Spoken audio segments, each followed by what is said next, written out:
This morning, the President's helicopter made the short journey from Windsor to this historic 16th century mansion, the Prime Minister's country estate. And there, of course, the President is meeting with the Prime Minister and also his wife as attention focuses on the politics of the day. That handshake there with Keir Starmer and Victoria there, a smile for the President.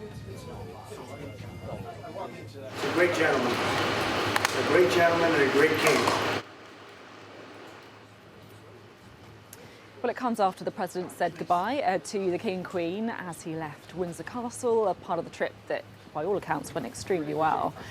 And we can now bring in our royal correspondent, Rhiannon Mills, who is in Windsor for us. Look, the kind of pure politics is going on right now. They're kind of down to business. They're talking about world affairs. They're talking about the economy. They're trying to work out how to navigate that press conference. I'm sure there's going to be all sorts of conversations going on.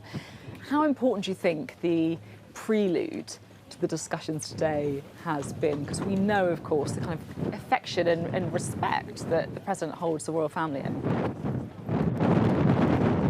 Oh, I think it has been absolutely essential. And for Donald Trump, really, it's been the pageantry and time with the royal family that's really mattered.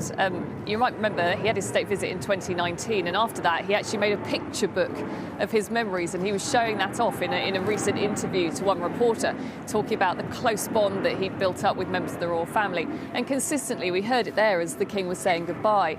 He was heaping praise on him once again, the King looking slightly coy and a bit awkward as Donald Trump was saying he's a great gentleman, he is a really great king. We heard that basically in spades yesterday evening at the state banquet. What's also interesting, though, is for all of the pomp and the pageantry, and those, of course, are the big pictures that will be projected right around the world.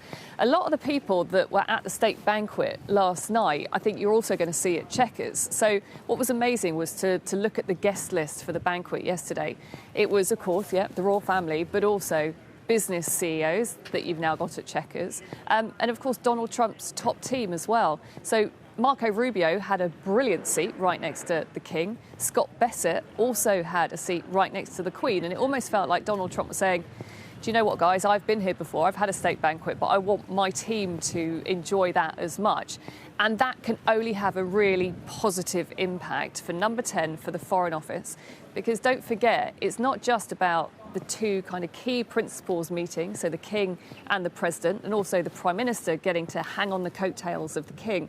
It's also about those important meetings between other members of the administration, other members of our cabinet, and the deals, the discussions that happen that, look, money can't buy, and usually it'd be really difficult to get all of those key people in the same place. The royal family, again, have really played their part when it comes to be our diplomats in chief, and I think laying those foundations of friendship and laying it on really, really thick. So hopefully the President today won't say too much that will upset the generally upbeat mood around this state visit.